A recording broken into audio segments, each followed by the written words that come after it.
Ja, ek dink mm.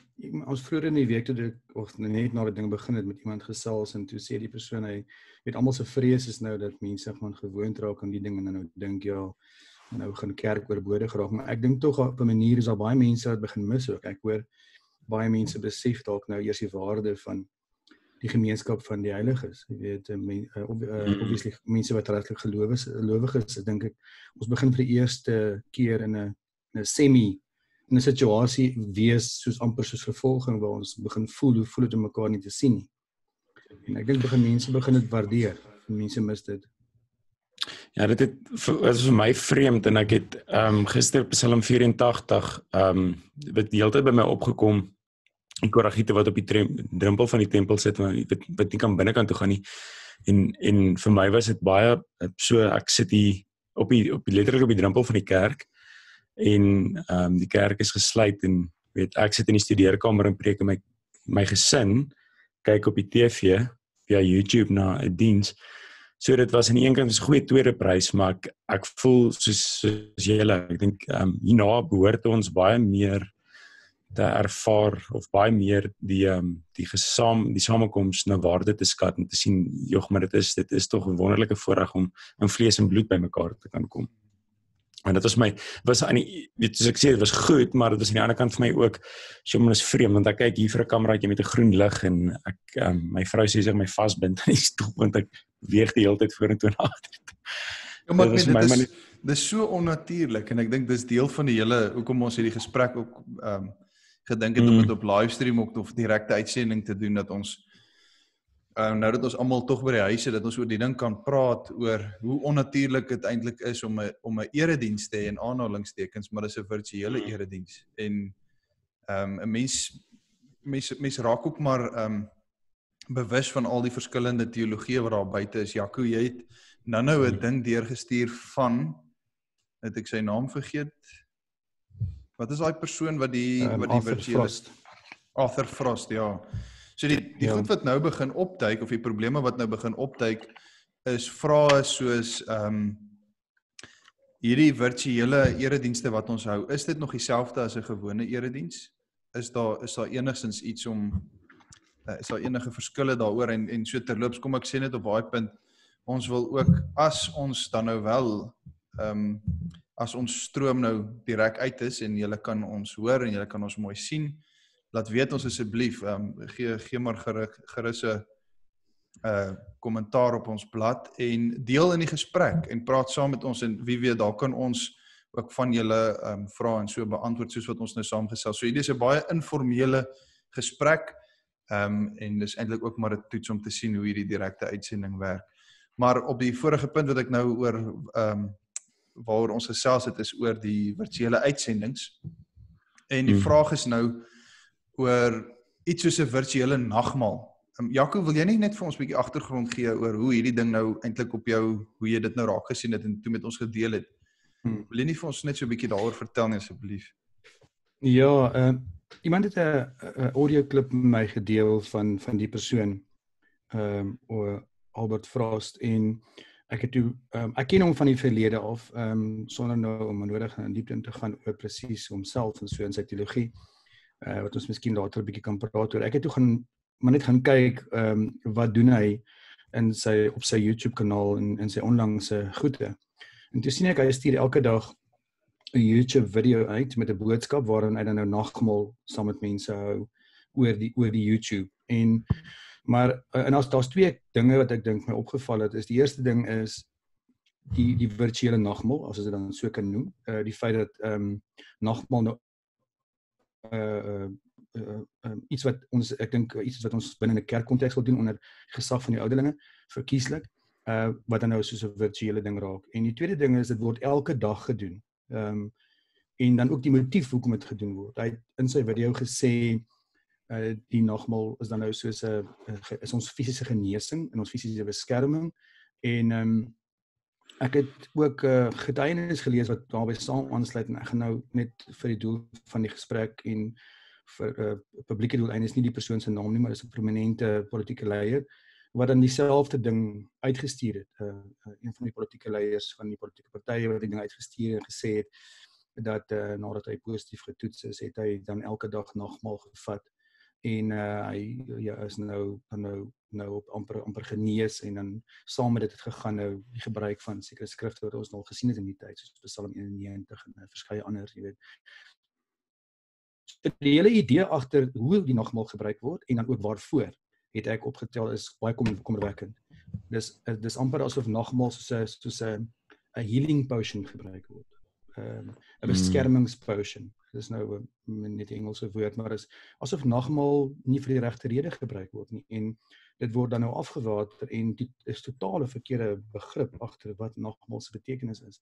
Wat ek in die hele ding gesien het en daar's nog baie meer om te sê, maar dit is so 'n inleiding waar dit vir my gegaan het. So hoe werk so 'n virtuele nagmaal dan? Sal hy byvoorbeeld sê hier is die wyn en hier is die brood en dan moet jy by jou huis sit en jou eie ding doen of hoe? Ja, so hy het op 'n bank gesit met 'n video-opname soos wat ons nou het, op 'n bank gesit en hy het nou die kelkie in sy een hand gehad en 'n stukkie van ek seker nou maar van hierdie ongesuurde broodjies wat jy kan koop in die ander hand. En dan het hy nou eers 'n boodskap gegee oor hoekom ons dit nou so doen en hoekom hy mense aanmoedig om dit te doen en dan die hele sogenaamde lering van wat die nagmaal nou vir jou kan doen, wat se genesing dit kan bring en beskerming dit kan bring ensovoorts. En dan ook 'n gebed met 'n lewenspreek tipe van gebed en dan het hy vir mense gesê kom ons gebruik nou die nagmaal en dan vat hy eers die broodjie en dan die kelkie en dan bid hy weer en dis maar tipiese gebede waarna ons gewoond is wat gewoonlik uit die charismatiese kerke uitkom, was die gebed nou weer eens dat die bind van goede en die spreek van lewe en die genesing en daai tipe goed. So dis maar hoe dit gebeur het wat ek na gekyk het. So nagmaal is maar ja nee, dit klink vir my soos nagmaal word 'n tipe van 'n jy weet, dis 'n keuse tussen Coke of Pepsi, jy weet wat ook al dit vir jou die beste doen of 'n tipe van 'n energiedrankie. Geef my so 'n bietjie ekstra en dit is my baie koppel baie aan hierdie boodskapies wat ons ook oor gepraat het. Ek dink dit was in 'n perspektief episode waar daar memes rondgegaan het met hierdie sanitêre ouertjies wat hulle nou versprei of sanitêre handwasmiddels en dan staan daar bo op the blood of Jesus en dan was die mense hulle hande en so en dit is tipies seker tipe van goed. Ingestorte genade, dis tipies Romeinse teologie wat hier uitkom. Ja, en ek dink dit is 'n groot gevaar agter want jy weet nie wie is die mense aan die ander kant van die video nie. Ek meen die hele manier hoe ons nagmaal gebruik en wat jy die regte beginsels in die gereformeerde tradisie is dat daar selfondersoek wees, die Bybel waarsku ons daarteen en dat jy moet mooi gedink voor die nagmaal gebruik. Ons lees dit in die brief Korintiërs. En nou as die praktyk onder ons in ons tradisie, gereformeerde tradisie waar ons mense voor die tyd tipe van sê gaan doen selfondersoek, dis die Sondag nagmaal of ek weet nie hoe lank julle ouens dit gewoonlik aankondig voor die tyd nie. So dat ons die nagmaal is nie 'n speletjie nie. Dit is 'n heilige plek. Dit is 'n heilige maaltyd. Ons is besig met heilige sake. En ons glo nie soos die Romeinse kerk dat dit nou waarlike bloed van Jesus word en werklike liggaam nie, maar dis nie iets wat mense net so ligtelik opvat nie. Nou nooi jy mense in 'n virtuele nagmaal en jy het nie 'n klou wie jy aan die ander kant nooi. Daai ou leef dalk 'n immorele losbandige lewe. Daai ou doen verskillike dinge, maar jy moedig hom aan om saam met jou nagmaal te hou en op daai manier is jy as 'n leier wat so iets doen verantwoordelik om mense in sonde in te lok en om die verkeerde ding te doen. En dis 'n groot gevaar en 'n groot aanklag. Daar is eintlik nie so iets soos 'n virtuele nagmaal nie. Ek meen jy kan die groot gedagte of die kerngedagte agter die nagmaal is en hier moet julle maar by aanhaak is dat ons juis met die nagmaal ervaar ons en bely ons en sien ek met die tekens, met die woorde en so sien ek dat ek een is met Christus en dat hy my een gemaak het met sy liggaam en dat ek terselfdertyd nie net een is met hom nie. Ek dink is ons nagmaalformulier sê ook baie mooi dat ons deur die Heilige Gees daardie vereniging, daardie eenheid met Jesus Christus beleef en nie net met hom nie, maar ook met die lidmate om ons en met die mense in die gemeente. So daai gemeenskap van gelowiges word weer versterk met die nagmaal en dit is deel van 'n publieke verkondiging. Ons sê mos ook as ons nagmaal vier en sê ons verkondig die Here se dood totdat hy kom. So ons het in ons tyd en in ons era het ons dit reg gekry om nagmaal weer 'n baie wat is die woord? Independent. Individualistiese ding dalk. Ja, so dis net ek en my nagmaal en daai ding van was dit 'n liedjie of wat was dit 'n ruk terug wat dit was 'n vreeslike gewilde ding ook wat ek weet dit was onder andere was ook sulke liedjies, maar 'n vreeslike gewilde teologiese stroming van 'n persoonlike Jesus. Jy weet dat die klem is baie sterk daarop dat Jesus is jou persoonlike Jesus en natuurlik moet ons 'n persoonlike verhouding met ons Here hê, maar ek wil amper sê dat dit nou so ver gegaan dat elke ou kan nou alleen in sy sitkamer sit en nagmaal gebruik. Nou die uitdagings is nog steeds daar. Ek meen ons gaan in ons gemeente, ons het ook nagmaal wat kom en so wat gaan ons doen? Ek weet nie hoe ons dit gaan hanteer nie. Maar daar is eenvoudig net nie so iets soos 'n virtuele nagmaal nie. Die twee woorde bymekaar maak dit nie sin nie. Dis soos pret-draf. Die twee kan nie saam Pret-draf, Marie, dit is raar. Ek nie beter my tuin probeer doen. Ek probeer vir myself sê ek oefen so hard en maar dis maar nie dieselfde ding nie. Ja, so ja, maar onderliggend aan hierdie hele ding van virtuele nagmaal en wat mense ook baie kry by mense wat in hulle huise sê nou maar met cream crackers en druiwesap nagmaal op hulle eie vier is dat jy dit los kan doen van 'n liggaam van gelowiges en dit is jou eie privaat saak en jy kry dit baie by mense wat en Jaco het nou so mooi gesê dat ons terwille van die toesig en om seker te maak dat ons waardig aansit tot die tafel van die Here, dat ons werk self ondersoek doen, dan kry jy dit baie dat mense vir jou sal sê, maar my verhouding met die Here is mos my saak, hoe ek lewe is mos my saak, en dit maak dit los van die feit dat ons as broers en susters in die geloof, as 'n gemeente, aangewese is op mekaar, en dit is hoekom ek sien hierdie prediking en die woordbediening wat nou aangaan, desnieteenstaande die hele corona uitbreking, nou weet ek nie wat is die regte woord nie. Uitbebarsting, ja, is seker 'n beter woord. Ten spyte daarvan aangaan, dit is 'n goeie tweede prys, maar dit gaan nooit die samekoms van gelowiges kan vervang nie, want ons is gemeente wat deur die bloed van Christus aan mekaar gebind is en wat aangewese is op mekaar. En jy weet, so goed as wat ons kan kerk hou of kan preek kyk op 'n TV in ons sitkamers en dit kan jou stig en dit kan jou vir 'n ruk lank dra. Daar's iets wat ook kort en dit is die gemeenskap van gelowiges en dit kom konkreet aan die orde wanneer jy langs mekaar aan die tafel van die Here gaan sit.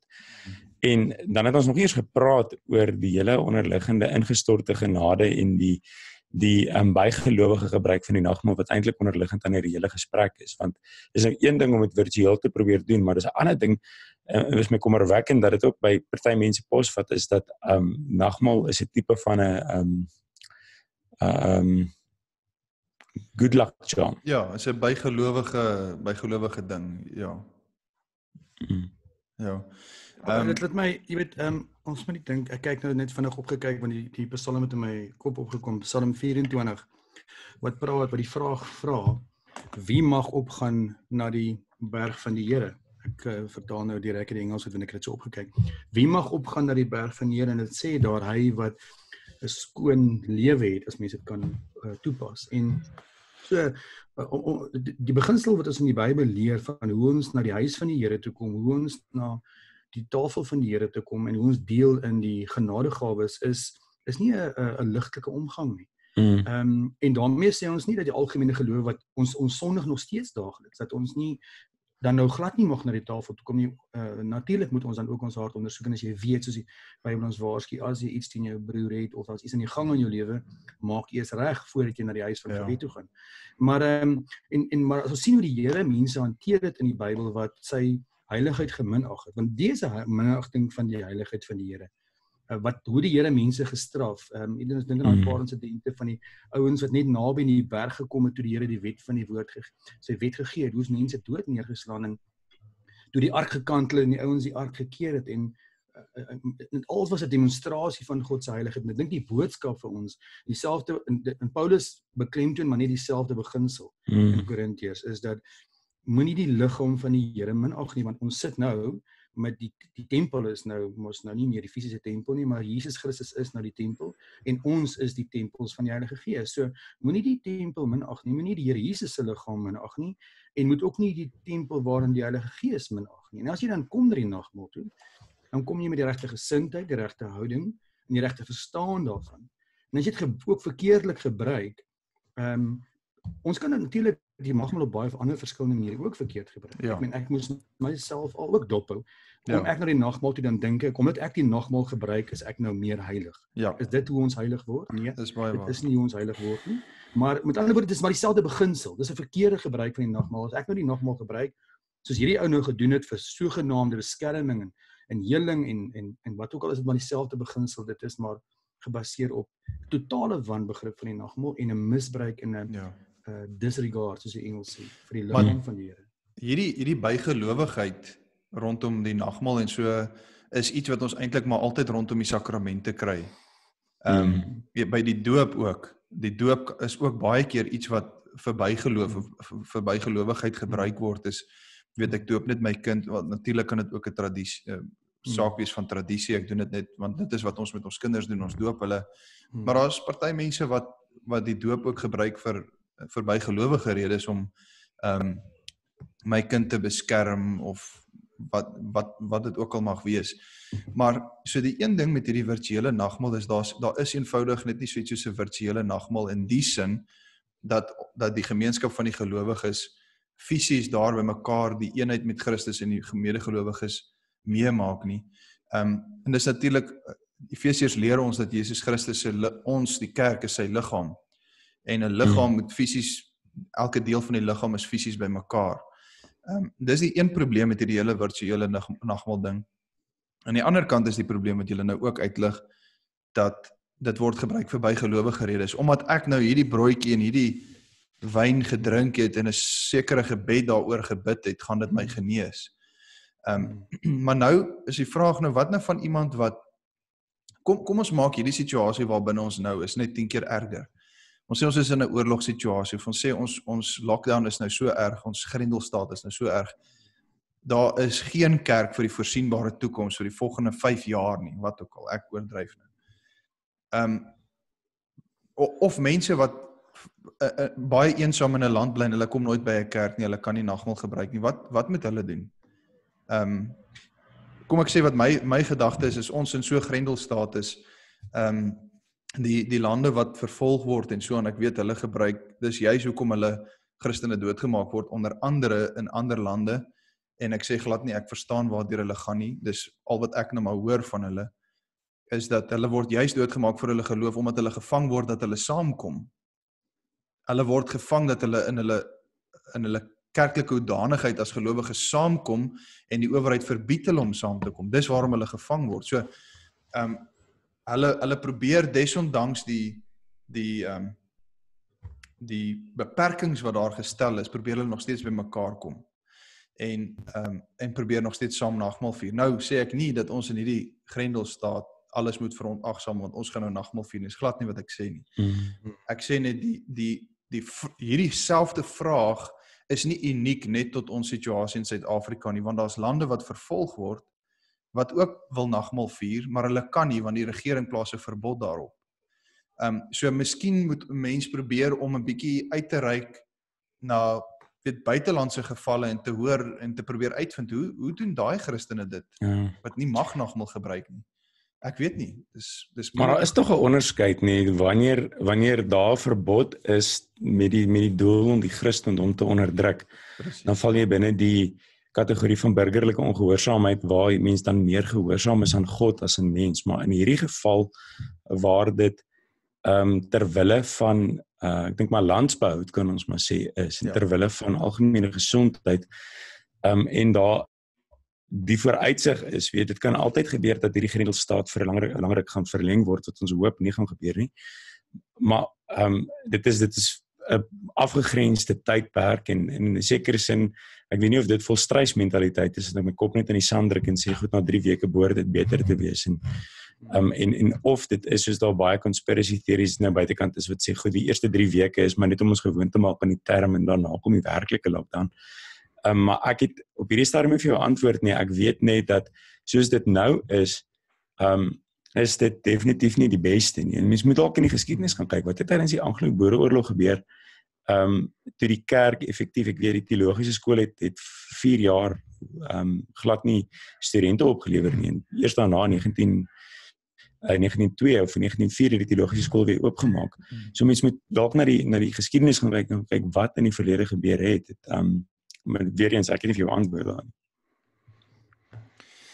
Ja, ek dink een vraag wat in my kop gekom is, kom ons sê dat die ding hou net 3 maande. Sou dit okay wees vir die kerk om te sê, goed, ons is nie die ideaal nie, maar ons gaan saamleef daarmee om vir 3 maande nie nagmaal te hou nie.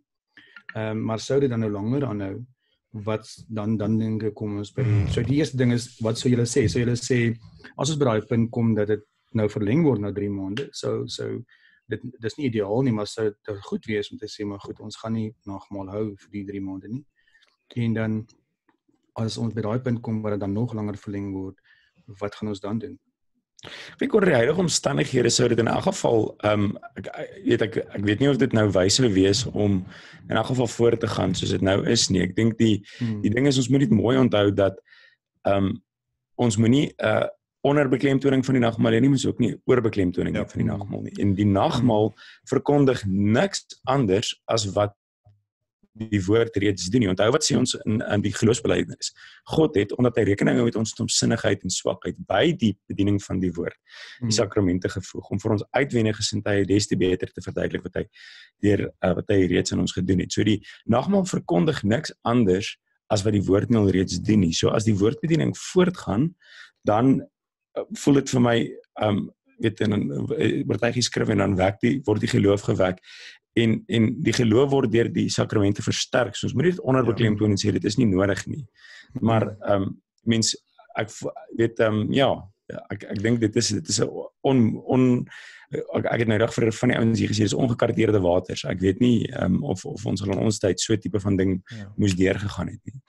Ja, en ek dink dit is ook maar hoekom ons hierdie gesprek het nie. Dit is nie omdat ons eintlik wel ek weet nie van julle ouens nie, maar ek ervaar dat ons het nie regtig op hierdie stadium antwoorde nie. Ons probeer gesprekke voer en ons wil mense innooi om saam te praat en ons probeer juis die boot nou stuur en probeer antwoorde kry, maar Jan-Louis, ek dink jy slaan die spyker daar op die kop dat die sakramente dien as 'n uiterlike bevestiging van die beloftes wat ons in die woord ontvang en die woordverkondiging staan voorop. So as ons nagmaal moet afstel, in die sin dat ons nie in die fisiese erediens kan by mekaar kom en nagmaal gebruik nie, dan beteken dit nie die kerk gaan onder nie.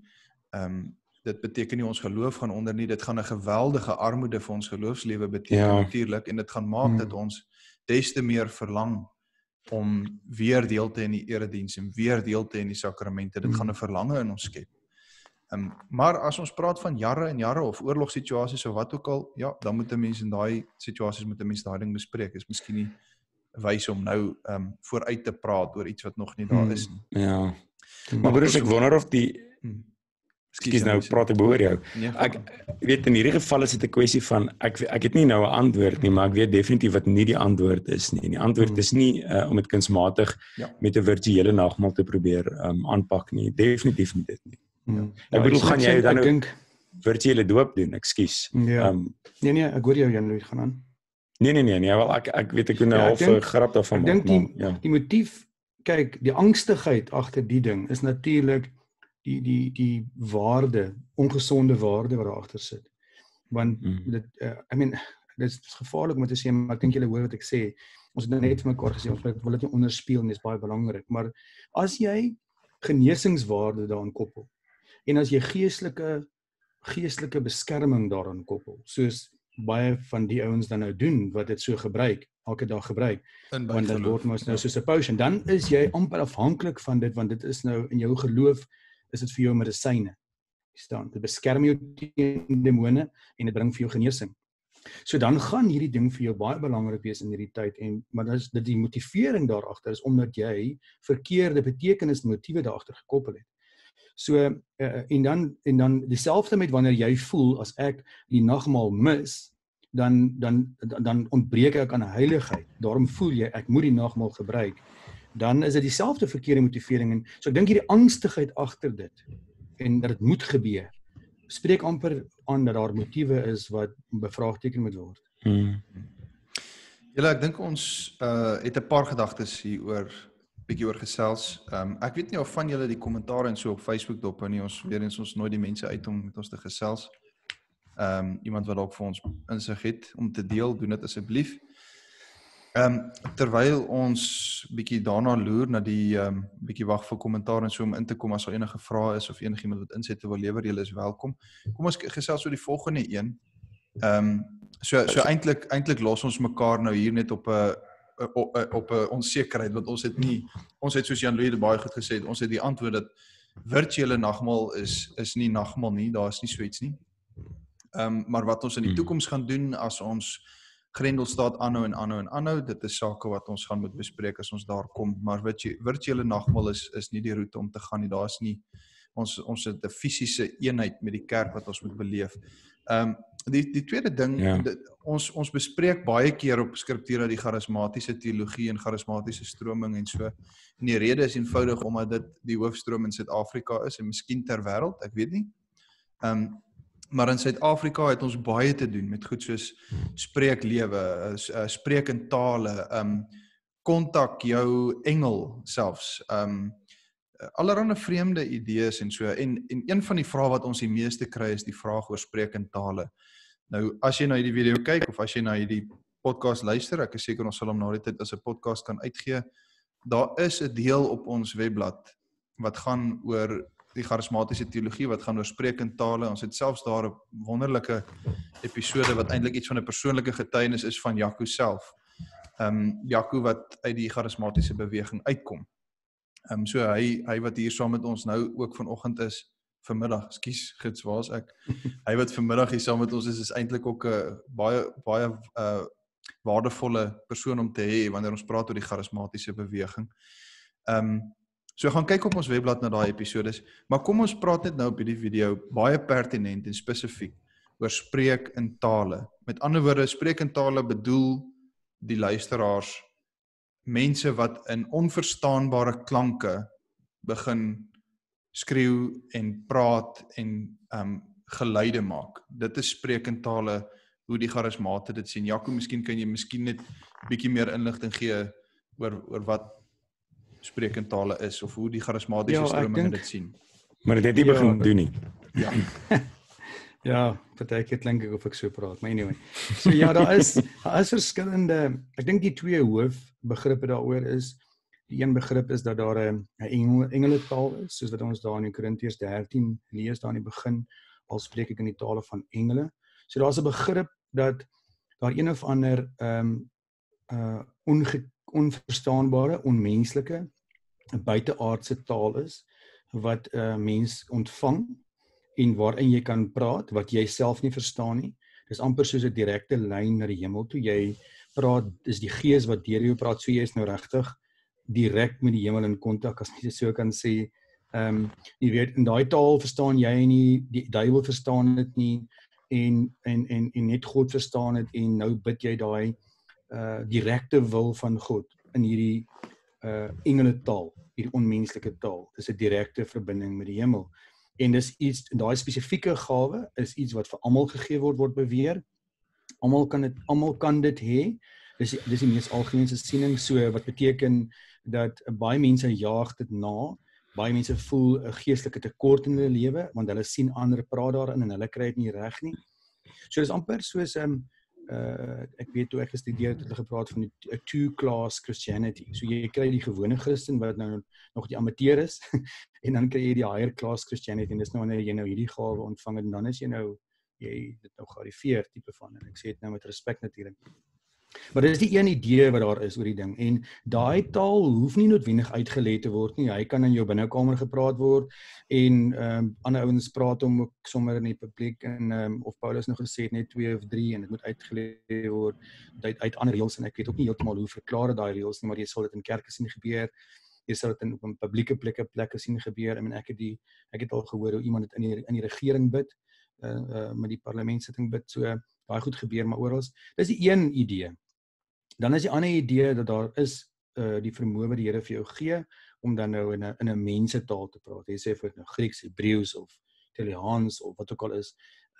So daar's nou ook verskillende grade van hoe die ouens in die twee goed glo. Party glo beide is teenwoordig, is beide val onder die gawe van tale, die engeletaal en dan die vermoë om in 'n aardse taal te praat. En dan ook nou in die boek Handelinge, hulle onderskei ook wat gebeur het by die Pinksterdag. Hulle sê daai was mensetale. En dan onderskei hulle ook wat dan nou gebeur, wat ons in die res van Handelinge sien, en dan in Korinte vir spesifiek. Daai is die engeletale. So hulle maak die onderskeid tussen die twee, dat daar die verskil is. En dit is, so ek sê, is die basiese begrip oor die ding.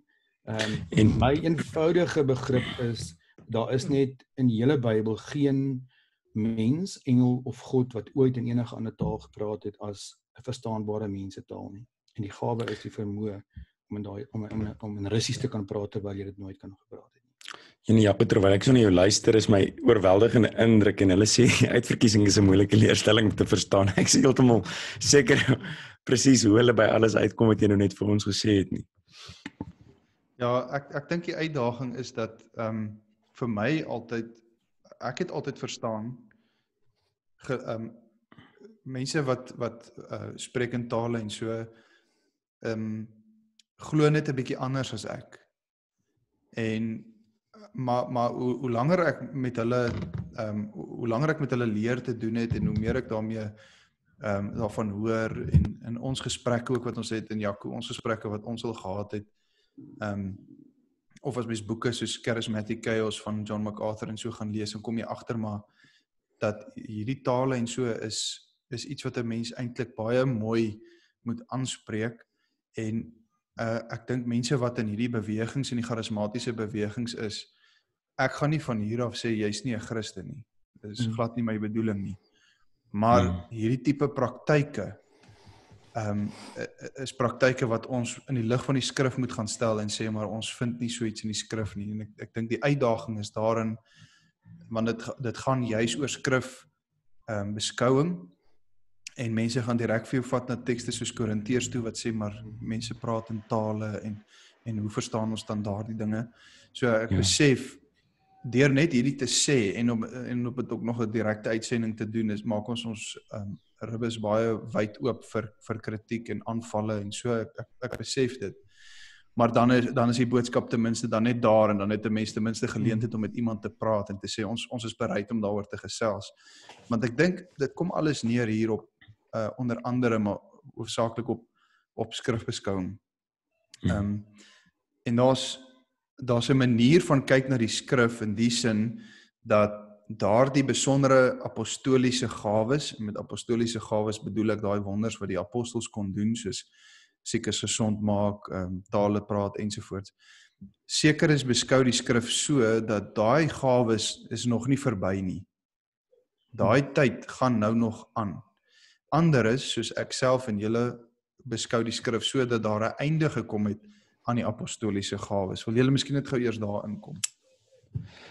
Stem julle met my saam, kom ek sê. Ja, want wat baie nou saam met, wat baie nou saam met hierdie leerstelling haak, is twee goed. In die eerste plek is dit dan geestelike hoogmoed, maar aan die ander kant ook, jy weet, vir al die profetiese gawe, dan kry jy goed soos die Here het met my gepraat en hy het vir my gesê dit en dit. Dit is ook iets waar ons al 'n geruime keer op hierdie pot gooi en op hierdie platform bespreek het. Die punt is dat ek wil vinnig terugkom op die geestelike hoogmoed ding, want ek het nou die dag met hierdie corona ding, toe staan nou oproep tot gebed en ewe skielik word almal uitgenooi om met 'n shofar buitekant op die gras te gaan staan en teen 5:00 met jou shofar te blaas en iemand vra toe, is 'n vuvuzela reg? Jy weet, nou saam met die vuvuzela, as jy nou nie 'n shofar het, dan moet jy nou hierdie klip speel wat hulle vir jou stuur. Maar wat my regtig bekommerd maak, is die gedagte van klasse gelowiges. Daar's 'n hoër gelowige en laer gelowige, en gaan terug na wat Paulus vir die gemeente in Korinteërs sê.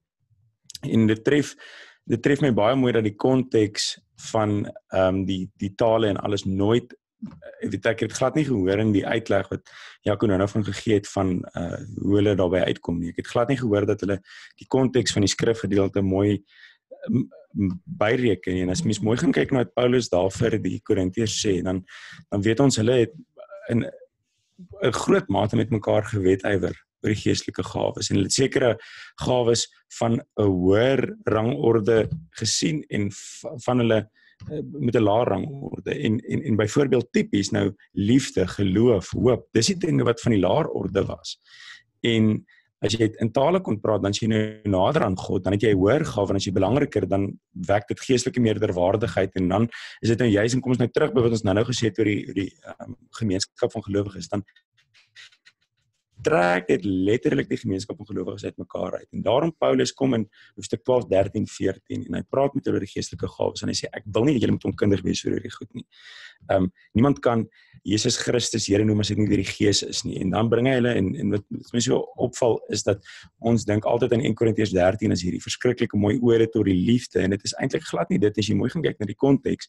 Dan is Paulus mooi besig om 'n streep deur al hierdie ander goeters te trek. Hy is eintlik baie kwaad vir die gemeente. Sê julle beoefen nie die belangrikste gawe nie. Nou wil julle vir my kom sê julle het meer geloof as jy in 'n taal kan praat of as jy sou sê jy kon in 'n taal praat. So ja, ek dink konteks. Ja, daar's 'n teksgedeelte wat vir my altyd in hierdie gesprekke so handig is. Nie net handig is nie, maar wat die saak vir my ook so duidelik maak. Ek dink ek gaan hom hier op die skerm kan gooi, ek gaan probeer. Meneer Gadget, guys, nou besig om vir ons hier goeie te leer. Nou ding. Dan sê ek nie, wys nou hier by my so ek hoop julle kan hom sien. Hy wys op die stream nie, hoor. Wow, okay, hy sal seker dalk oor 'n paar sekondes daar kom hy. Ons maar sien. Dis Hebreërs 1. Daai eerste paar verse daar het my baie gehelp om hierdie te verstaan oor wat maak ons met die apostoliese gawes? Is dit verby? Is dit nog steeds deel van ons lewe? Hoe moet ons dink oor praat in tale en so meer? Die eerste, ek lees dit vir julle daai Hebreërs 1 vanaf vers 1. In die verlede, die ouer vertaling, Afrikaanse vertaling sê in die ou tyd, het God baie keer en op baie maniere met ons voorvaders gepraat deur die profete. Maar nou in hierdie laaste dae het hy met ons gepraat deur die Seun. God het hom, deur wie hy die wêreld geskep het, ook erfgenaam van alles gemaak. Uit hom straal die heerlikheid van God en hy is die ewebeeld van die wese van God ensovoorts. Die sleutel lê veral hier in vers 1. En kom ek sê dit in die ouer Afrikaanse vertaling. Nadat God baie keer en op baie maniere in die ou tyd gespreek het tot die vaders deur die profete, het hy in hierdie laaste dae tot ons gespreek deur die Seun. So as ons na tekste wil gaan kyk soos Korintiërs of ons wil gaan kyk na profesie in die Ou Testament, dan moet jy ook dit saam met Hebreërs 1 lees wat sê God het met die vaders gepraat. Kyk, ons ontken nie dat God deur tale gepraat het nie, ander tale gepraat het nie, maar ons praat van nie 'n gebrabbel nie, verstaanbare mensetale. Dit ontken ons nie dat God in die ou tyd met die mense daar so dat mense ewe skielik net in tale kon praat wat hulle nooit magtig was nie. Ja. Maar toe Jesus Christus gekom het nou in die laaste dae, sê Hebreërs, praat die Here met ons deur die Seun. En daarvoor het ons sy woord. Die woord, ja. Ja, so maar net terwyl jy die Bybel daar het nie. Ekskuus, blaai sommer gou na 1 Korintiërs 14 toe. En terwyl jy dit opsoek, wil ek dan nou net wys, jy weet ek sit hier met my kalfynbeker. Daar staan Tenebras Lux, so ons gaan hier uit, die duisternis is uit na die lig toe. Ek wil dit daarom net duidelik maak. Jy weet, ons is nie vleermuise wat bang is vir die lig nie, sommer grappie. Maar anyway, terwyl jy opgeloog kyk, as jy kyk daarvan, ekskuus, ek net gou kyk. Dan net weer duideliker word in my kan. Ek dink dit is van hier van vers 9 of 10 af. Blaai so 'n bietjie af. Nog so 'n bietjie, okay, ek dink stop hom daar.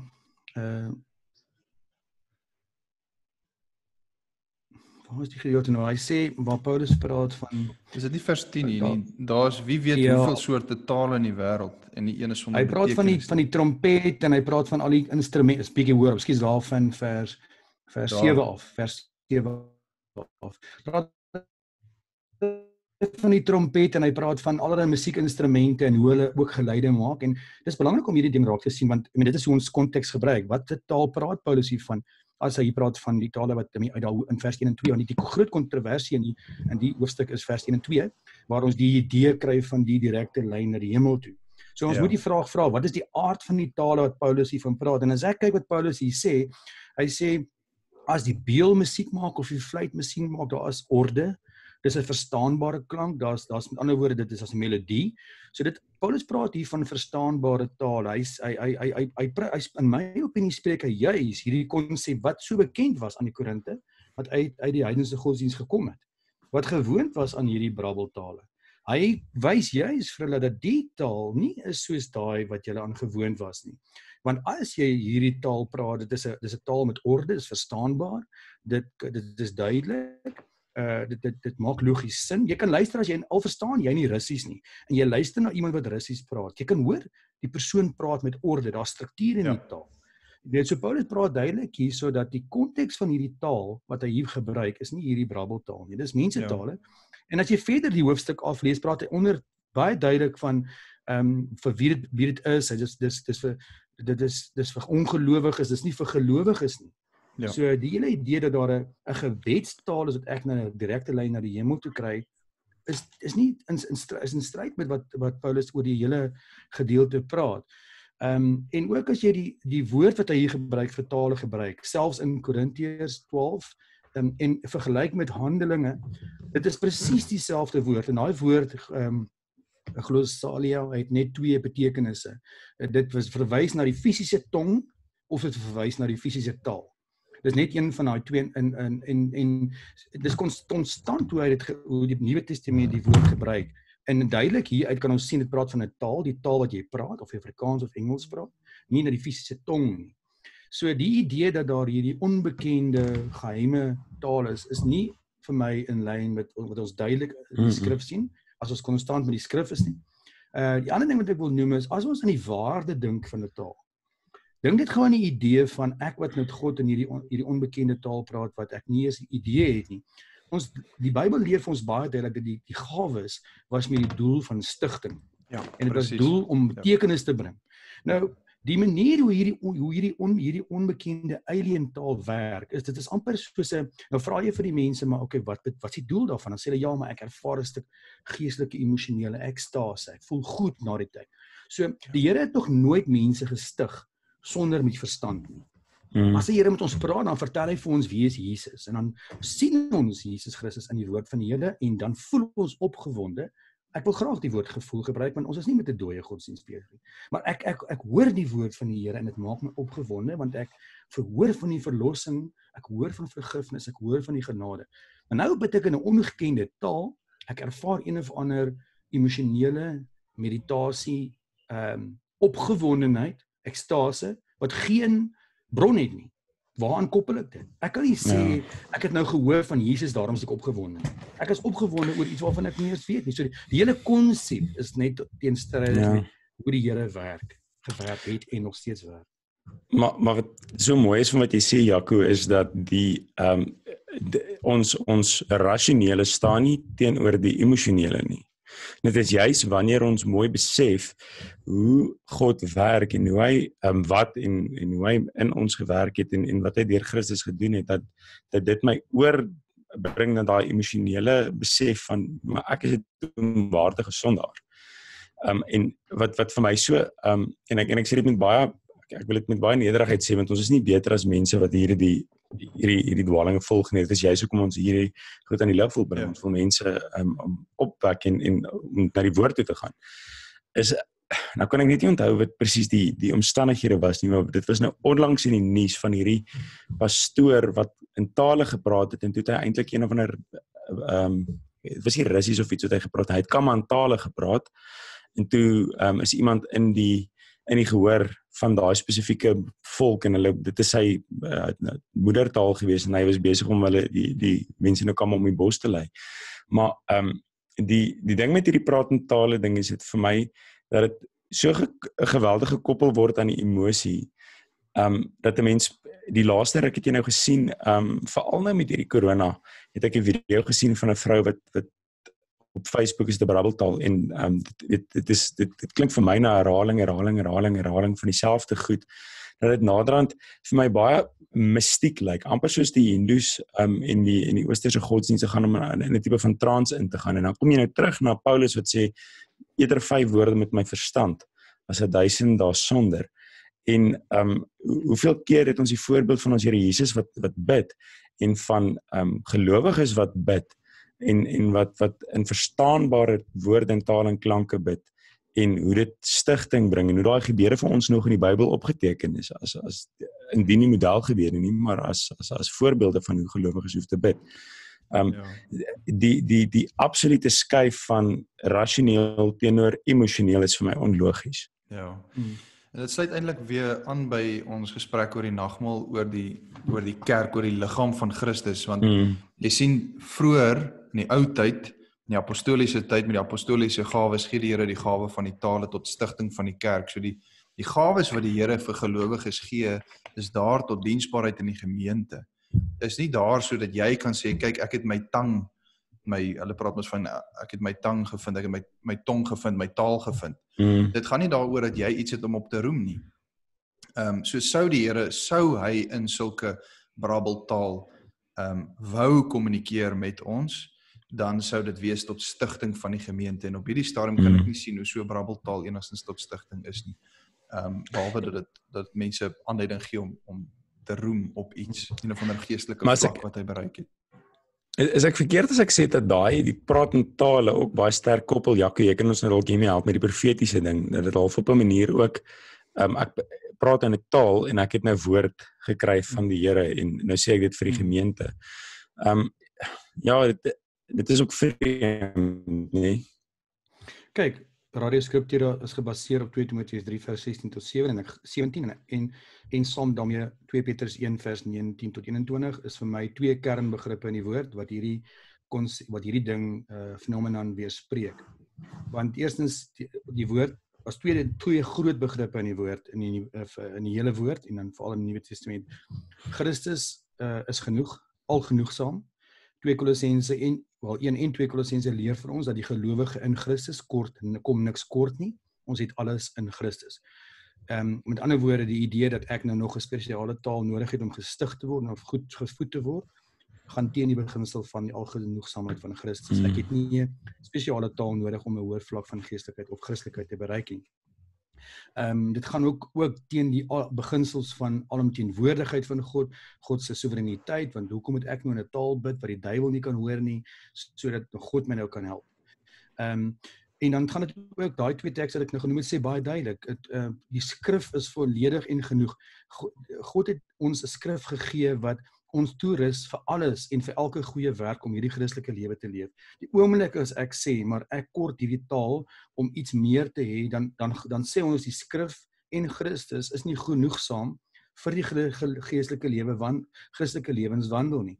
In beginsel glo ek dat die Here, ek glo die Here praat ook met omstandighede met ons, en ek glo daar is 'n plek vir indrukke, dit is 'n gevaarlike plek, maar ek glo is ruimte daarvoor. Ek kan dit glad nie heeltemal doodpraat nie, maar as die Here nooit weer enigiets anders doen, behalwe dat hy vir ons deur die woord stig, dan is dit al wat ons nodig het. Dit is volledig en goed genoeg. Ons het niks meer anders nodig nie.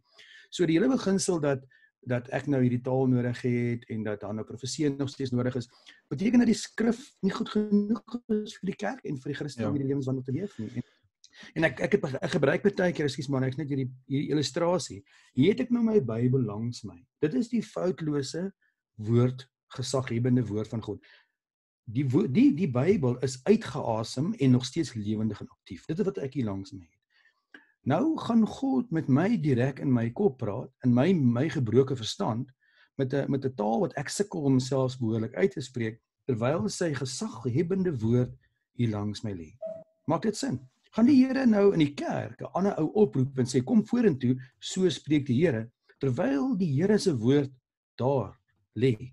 Nou daai hele beginsel is ook 'n groot ding om in gedagte te neem. Dit werk nie so nie. Vir my, en ek wil nou nie herhaal wat ons nou al klaar gesê het nie, vir my is dit altyd, as ons sê dat iemand kry bepaalde so 'n gawe om so in sulke vreemde tale te praat.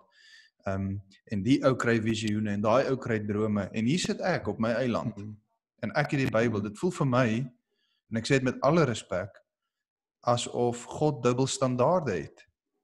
As dit die geval is dat as jy het 'n gawe om in hierdie tale te praat, maar ek het dit nou nog nie. So die Here openbaar hom meer spesiaal aan jou. En hy gee vir jou geestelike meerderwaardigheid. Ja, so ek wil nie weer herhaal wat ons gesê het nie, maar as jy ook daai ding van dubbelstandaarde kom voor.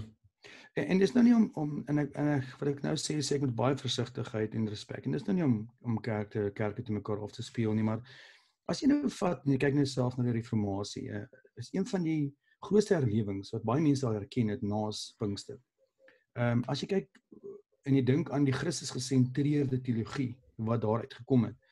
En jy dink aan kerke wat ek al gesien het en ek wil nie van my eie kerk praat, ek praat van ander kerke wat regtig die Here met oorgawe Christus gesentreerd te dien. En die goed gebeur nie daar nie. Weet, hoekom gebeur dit baie keer op plekke waar ons al dan 'n ander snaakse goed ook sien? Weet, dit maak baie keer ook nie vir my sin nie. So, en ek dink John MacArthur het gesê het, sou dit dan nou regtig kan gebeur nog in ons tyd. Die vraag is, waar sal die Here dit dan nou laat gebeur? Sal dit gebeur in die kerke waar ons nou gelees het van, wat ons nou al gepraat het oor ouens wat nagmaal misbruik en verkeerd doen en prosperity gospel en dit en climate, gaan dit daarin gebeur? Gaan die Here in 'n plek waar sy woord so geonteer word, daar dit laat gebeur?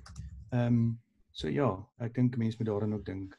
Ja, en daai teksgedeelte wat jy nou vir ons gewys het in Korintiërs, Jaco, dit is weer eens met al hierdie goeters konteks is die belangrike teenvoeter teen dwaling en so en daai selfde teksgedeelte net nadat Paulus praat oor tale, dan praat hy oor die goeie orde in die kerk.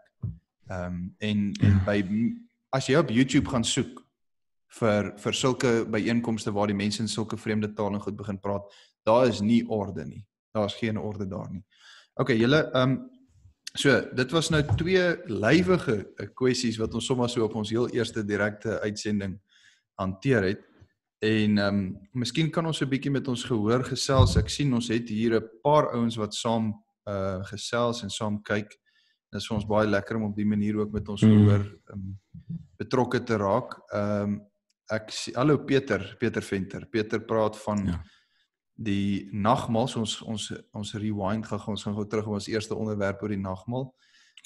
Verval ons Peter om van die wa af te val, hè? Ja, dankie Peter. Dankie vir daai ene. Verval ons nie dalk in formalisme wanneer ons kwartaalliks nagmaal gebruik nie. Ek bedoel dat ons dalk nagmaal te tyd gereguleerd maak. By ons is die voorstel dat ons die nagmaal wat gewoonlik saam met Paasnaweek gaan nie gehou gaan word nie en dat ons juis die hartseer daarvan gaan erken omdat ons deel is van 'n gefalle wêreld. Wanneer die grendeltyd dan verby is, vier ons nagmaal as teken van die Here se uitkoms. Hoe mooi is dit? Nagmaal gaan tog oor die gedenk van die kruisdood en nie 3 maande is verby. Dit raak weer bietjie tyd vir nagmaal. Met alle respek. Hy so backcourt jam. Ja, ou Peter, jy praat so mooi in my kraal hier hoor. Ja, ek dink ek dink Peter, jy het 'n baie mooi mooi siening van dit en mens kan nie hier praat van die namens al die plaaslike kerkrade nie. Elke ou moet vir homself hierdie ding, elke kerkraad moet hierdie saak vir hulle self uitmaak, maar dit klink vir my asof jy 'n mooi siening het van die nagmaal dat dit nie so 'n gereguleerde formalistiese ding moet wees nie. Jan-Louis, ekskuus, ek het jou lelik in die rede geval. Nee, ek dink wat dalk goed is wat uit hierdie ding het kom, ek wil nou nie kry nou goed praat en goed is nie, maar dalk die uitkom wat goed is dat 'n mens vir 'n slag weer bietjie geskit word om te dink, maar waarmee is ons besig? Want ek het van lankal af van studente daar af, het ek hierdie probleem met niks gaan aan nie. En ewe skielik in 'n periode van 3 maande woeps, skop die masjinerie van die kerk weer in rad. Dan is dit nagmaal. Die Sondag na nagmaal praat ons nou al van, en ek bedoel dit nie ligsinnig nie, maar weet jy kan nou maar weet, daar gaan min mense by die kerk wees, so ek praat van wegraping Sondag. Ja. Want die mense het nou verlede week gekry wat hulle wil hê. Hulle het mos nou nagmaal gebruik en dit is nie 'n patroon by ons nie. Dit is 'n patroon, ek dink, in die breë kerk. gaan kyk na die Sondag na kerk, na nagmaal. Hoe lyk die bywoning van die eredienste dan? En dit openbaar iets van ons siening van nagmaal. Dat ons nie glo dat dit sigbare woordbediening is nie. Ons glo in ons hart van harte dat dit iets anders doen as wat die gereelde woordbediening dan ook doen. En dit is hoekom ek hou hiervan. Ek weet die gedagte van om weekliks nagmaal te vier is al geopper en baie mense het 'n beswaar daarteenoor en sê hulle goed, maar dan gaan die mense dit nie na waarde ag nie, maar nou is my vraag, skat mense dit meer na waarde as jy dit maak soos wat heiliglik die dis 'n lelike woord. Soos wat in die huidige geval die patroon is en daarom het ek baie waardering vir dit wat Pieter hierso sê. En ek hou van die nugtere benadering tot die nagmaal daar. Ja, ons moet oppas en ons het dit nou verskeie kere gesê, het ons daar gepraat het, dat ons nie bygelowigheid daaraan koppel nie, maar dat ons ook nie dit so leegtap van enige betekenis, dat dit half net 'n formaliteit word. Jy weet, dis 3 maande, dis tyd vir daai huisbesoeke, kerkloosvergaderings, nagmaal. Jy weet, dit word net so 'n formele ding wat ons dryf. En ons vergeet wat die waarde daar agter is, en in die sin ook, ten spyte van die feit dat die coronavirus 'n absolute tragedie is daar soveel goeie dinge wat die Here hierin bewerk. En een van hulle is veral, dink ek, dat hy die kerk weer miskien wakker maak vir die enorme voorregte wat ons in Suid-Afrika as kerk het, 'n voorreg soos om nagmaal gereeld te kan gebruik. En hopelik sal ons, wanneer as die lockdown dan verby is, DV, gaan ons met groot verlange almal terug gaan kerk toe en uitsien om nagmaal te vier. Ek hoop en ek glo dat dit sal gebeur. Marietjie, welkom ook. Ons sien jy kyk saam en ons is bly jy geniet Skriptura en dat dit vir jou van waarde is. Jan Rey sê hy stem ook saam oor die hele taalkwessie. Hallo Reinhard Kloete. Die res van julle wat saam kyk, baie dankie. Ek weet nie julle ouens, ek dink ons moet hierdie eerste uitsending van ons hier afsluit. Ek dink dit was 'n goeie gesprek. Dit lyk of die ouens of die uitsending suksesvol was hier aan Facebook se kant. So as julle dan niks verder wil sê nie, dan dink ek sluit ons hom hier af en dankie vir julle saamgesels. Dit was lekker en was goed. Ons hoop ook dit was vir ons kykers waardevol. Ja. Dankie julle. Dankie julle. Ja, sien julle volgende keer. Totsiens. Totsiens. Goed julle.